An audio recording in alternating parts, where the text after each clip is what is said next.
அருட்பெரும் ஜோதி அருட்பெரும் ஜோதி தனிப்பெரும் கருணை அருட்பெரும் ஜோதி எல்லாம் செயல்கூடும் என் ஆணை அம்பலத்தே எல்லாம் வல்லான் தனையே ஏத்து. ஓம் ஸ்ரீ ராமலிங்காபயம், ஓம் ஸ்ரீ ராமலிங்காபயம், ஓம் ஸ்ரீ ராமலிங்காபயம். எல்லோருக்கும் வணக்கம். இது எனது யூடியூப் சேனலான எல்லாம் செயல்கூடும் வள்ளலார். நான் வள்ளலார் முத்து பேசுகிறேன். இன்றைய பதிவில் நாம் அருட்பெரும் ஜோதி அகவல் 39 42 வரை உள்ள வரிகளுக்கான விளக்கத்தை இப்போது பார்ப்போம். முதலில் வரிகளை படிக்கிறேன், பின்பு விளக்கத்தை பார்ப்போம். பெரிய நாதாந்த பெருநிலை வெளி எனும் அரிய சிற்றம்பலத்து அருட்பெரும் ஜோதி சுத்த வேதாந்த துரியமேல் வெளியெனும் அத்தகு சிற்சபை அருட்பெரும் ஜோதி. இதுதான் அந்த 4 வரிகள். முதல் 2 வரிகள் பெரிய நாதாந்த பெருநிலை வெளி எனும் அரிய சிற்றம்பலத்து அருட்பெரும் ஜோதி. அதாவது பெரிய நாதாந்த பெருநிலை அப்படின்னு சொல்கிறாரு. அதாவது முந்தைய பதிவில் நம்ம பார்த்தோம் ஞான யோகாந்தம், அதாவது ஞானத்தில் யோகம் 15வது படிநிலை அப்படின்னு பார்த்தோம். அதில் மனமெல்லாம் அற்று அந்த பரநாத அனுபவத்தில் பேரொளியாக அந்த அருட்பெரும் ஜோதியை காணும் அந்த நிலை. அது அவ்வளவு அரிது, அது கிடைப்பது ரொம்ப அரிது அந்த அனுபவத்தை. அதனால தான் அவர் பெரிய நாதாந்த பெருநிலை அப்படின்றார். ஏன்னா அது சாதாரணமாக கிடைக்கக்கூடிய அந்த நிலை அல்ல. ஏன்னா அது உணர்வு எல்லாம் ஒடுங்கி அந்த மனமற்ற நிலையில் அந்த ஞானத்தில் யோகம் அப்படின்ற அந்த நிலையில் பரநாத நிலையில் பேரொளியாக அருட்பெரும் ஜோதியை காணும் நிலை. அந்த ஒப்பற்ற நிலையினால தான் அவர் என்ன சொல்கிறார், பெரிய நாதாந்த பெருநிலை வெளியெனும் அரிய சிற்றம்பலத்து அருட்பெரும் ஜோதி. அதாவது அடைவதற்கு அருமையான சிற்றம்பலத்தில் உள்ள வெளியிலே நாதாந்தத்தின் முடிந்த முடிவிலே விளங்குகின்ற அருட்பெரும் ஜோதி அப்படின்னு நம்ம அதுக்கு பொருள் எடுக்கணும். இப்போ அந்த நாதாந்தத்தின் முடிந்த முடிவில் தான் அருட்பெரும் ஜோதி விளங்குது அப்படின்றதுக்கு வள்ளல் பெருமானே அருட்பால அருமையாக ஒரு பாடல் பாடியிருக்கிறாரு. அந்த பாடலை நான் படிக்கிறேன். அது சர்க்குரு மணிமாலையில் வருது. நாதாந்தத்தின் முடிவிலே நடமிடும் ஒளியே இறைவன் அப்படின்னு தெளிவாக சொல்கிறார். அந்த பாட்டு என்னென்னா, வேதத்தின் முடிமிசை விளங்குமோர் விளக்கே மெய்ப்பொருள் ஆகம இயன் முடிச்சுடரே நாதாந்தத்தின் முடி நடு நடமிடும் ஒளியே நவையறு முளத்திடை நன்னிய நலமே ஏதத்தின் என்றனை அடுத்து அருள்நிலைக்கே ஏற்றிய கருணை என் இன்னுயிர் துணையே தாதுற்ற உடம்பு அழியா வகை புரிந்தாய் தனி நாட ராஜ என் சர்க்குரு மணியே அப்படின்னு சொல்லி இங்கே தெளிவாக என்ன சொல்கிறாருன்னா, நாதாந்தத்தின் முடிவிலே நடமிடும் ஒளியே இறைவன் அப்படின்னு சொல்கிறார்.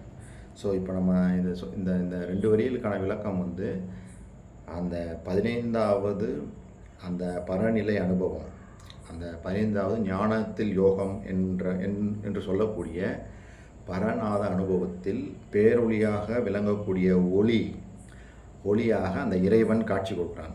அது அரிதிலும் அரிதாக கிடைக்கக்கூடிய அந்த அனுபவம். அதனால தான் அது பெரிய நாதாந்த பெருநிலை வெளியெனும் அரிய சிற்றம்பலத்து அருட்பெரும் ஜோதி. சிற்றம்பலத்தில் அருட்பெரும் ஜோதியாக விளங்கக்கூடிய அந்த கடவுளை நாம் அந்த பெரிய நாதாந்தம் என்று சொல்லக்கூடிய 15வது யோக நிலையில், அந்த யோக அனுபவ நிலையில் நாம் கண்டுகொள்ளலாம் என்பதுதான் இந்த பாடலுக்கான விளக்கம். சரி, அடுத்து சுத்த வேதாந்த துரியமேல் வெளியெனும் அத்தகு சிற்சபை அருட்பெரும் ஜோதி. அதாவது அது என்ன, சுத்த வேதாந்தம். சுத்த வேதாந்தம்னா வேதாந்தத்தின் உண்மையை உணர்தல் தான் சுத்த வேதாந்தம். ஆக்சுவலாக இந்த வேதாந்தத்தில் நிறைய விஷயங்களை மனிதர்களுக்காக மறைபொருளாக சொல்லியிருக்காங்க. உண்மையை மறைச்சி சொல்லியிருக்காங்க. அதுக்கு உரை சொல்லக்கூடிய ஆசிரியர்களும் வித்வான்களும் அவங்களும் அந்த உண்மை தெரிஞ்சிருந்தும் அதை மக்களுக்கு எடுத்து சொல்லாமல் அவங்களும் மறைச்சே அப்படியே மேம்போக்காக சொல்லிட்டு போயிட்டாங்க. அப்போ அந்த உண்மையான சுத்த வேதாந்தம் என்ன சொல்லுதுன்னா, அட்டகத்தில் வள்ளல் பெருமான் சொல்கிறாரு, சுத்த வேதாந்த மௌனமும் அப்படின்வார். அந்த சுத்த வேதாந்தம் சொல்லக்கூடிய மௌனம் அதை இங்கே என்ன போடுறாரு, சுத்த வேதாந்த துரிய மேல்வெளி. அந்த சுத்த வேதாந்தம் சொல்லக்கூடிய மௌனம் என்கின்ற அந்த துரியத்திற்கும் மேலான வெளி எனும் அத்தகு சிற்சபை அருட்பெரும் ஜோதி. அப்போ அவர் என்ன சொல்கிறாருன்னா, அந்த துரியத்திற்கும் மேலாக அந்த வெளியாகிய சிற்சபையில் விளங்கக்கூடிய அருட்பெரும் ஜோதி அப்படின்னு சொல்கிறாரு.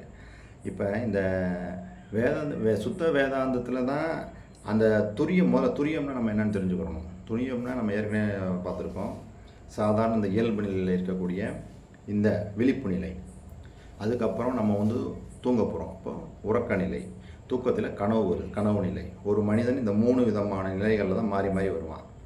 அதாவது உணர்வு நிலை, இப்போ சாதாரணமாக இருக்க விழிப்பு நிலை, அதுக்கப்புறம் உறங்கக்கூடிய தூக்கத்துக்கு போகிற அந்த நிலை, அப்புறம் கனவு நிலை. இதற்கு அப்புறம் 4ஆவதாக வர்றது தான் அந்த துரிய நிலை. துரிய நிலையில் தான் நம்ம மனமே இல்லாமல், அதாவது விழிப்பில் மனமற்ற நிலை, விழிப்பில் மனமே இல்லாமல் மனம் சூனியமாகக்கூடிய அந்த நிலை தான் துரியம். அதான் அங்கே சுத்த வேதாந்த துரியம். அதற்கு மேல் வெளியெனும் அத்தகு சிற்சபை அருட்பெரும் ஜோதி. துரியத்துக்கும் மேலே உள்ளதில் தான் அந்த அருட்பெரும் ஜோதி அனுபவம் கிடைக்கும் அப்படின்றதுக்கு வள்ளல் பெருமானே அகவல்லையே 3 இடங்களில் சொல்கிறார். அந்த 3 இடங்களையும் நம்ம படிக்கும்போது இன்னமும் தெளிவாகும் அவர் என்ன சொல்ல வர்றாருன்னு. முதல்ல என்ன சொல்ல வர்றாருன்னா,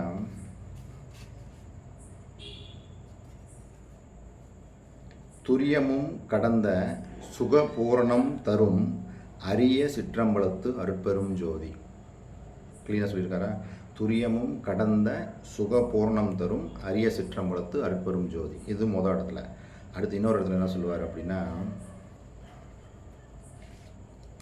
துரியமும் கடந்ததோர் பெரியவான் பொருள் என உரைசை வேதங்கள் உண்ணும் மெய்ச்சத்தே.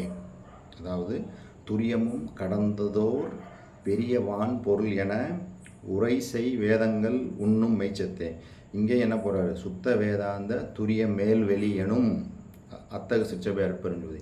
இங்கேயும் சொல்கிறாரு, உரைசை வேதங்கள் சொல்லக்கூடிய அந்த துரியமும் கடந்த பெரிய வான் பொருள் அப்படின்னு சொல்லி இங்கே சொல்கிறாரு. இன்னொரு இடத்துலையும் சொல்கிறாரு. இது 3ஆவது முறையாக இந்த துரியத்தை பற்றி சொல்கிறாரு. இது என்ன சொல்கிறாருன்னா, துரிய மேல் வெளியில் ஜோதிமா மலையே அப்படின்றார். துரிய மேல் வெளியில் ஜோதிமா மலையே. அப்போ இங்கே துரிய மேல் வெளின்னே போட்டிருக்காரு. அப்போ துரிய மேல் வெளி மேல் ஜோதிமா மலையே அப்படின்றாரு. அதாவது துரிய மேல் வெளியில் ஜோதிமா மலையே அப்படின்றாரு. அப்போ துரிய மேல் வெளி தான் அந்த ஜோதியைத்தான் ஜோதி மலைன்னு சொல்கிறாரு. அப்போ இதுலேருந்து என்ன தெரியுதுன்னா, அந்த துரியத்துக்கும் நம்ம கடந்து அதுக்கு மேலே போகும்போது அந்த அருட்பெரும் ஜோதியை நம்ம கண்டுகொள்ளலாம் அப்படின்ற இந்த 2 வரிகளுக்கான விளக்கம். ஸோ இது வரைக்கும் நான் சொன்ன இந்த 4 வரிகளுக்கான விளக்கம் உங்களுக்கு புரிஞ்சிருக்கும்னு நினைக்கிறேன். மீண்டும் நாம் அடுத்த வீடியோவில் சந்திப்போம். இதுவரை பொறுமை காத்து எனது இந்த வீடியோவை பார்த்தவங்களுக்கு கோடான கோடி நமஸ்காரங்களும் நன்றிகளும். அருட்பெரும் ஜோதி, அருட்பெரும் ஜோதி, தனிப்பெரும் கருணை, அருட்பெரும் ஜோதி.